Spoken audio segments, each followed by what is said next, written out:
Dahil napag-uusapan natin, di ba, yung mga mahihilig naman dyan. Baka mahilig ho kayo magbisikleta. O, mga kabalita. Si Rafi Tima. Oo, mahilig. Oo. Sure akong mapapa-second look kayo sa isang kakaibang bisikleta sa Bicol.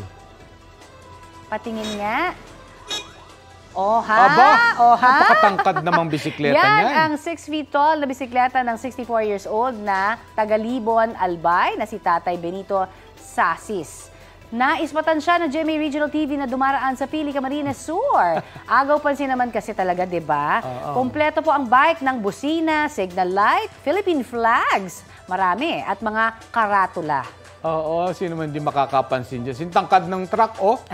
Kwento ni Tatay Benito, 1918 pa, 1980, sobra naman yung 18, nang gawin niya yung bisikleta na dati ay siyam na talampakan. Pero dahil nagkakaedad na siya, binawasan niya na raw ang taas nito.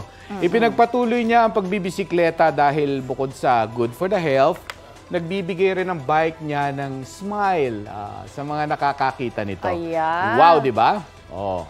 Congrats! Balita ko, may tututukan kayo tuwing 11 a.m. sa GTV. Alamin ang mahalagang balita at impormasyong dapat ninyong malaman sa Balita Ko tuwing Lunes hanggang Biyernes. Mag-subscribe din po sa GMA Integrated News sa YouTube. Sa mga kapuso naman abroad, maaari po kaming masubaybayan sa GMA Pinoy TV at www.gmanews.tv.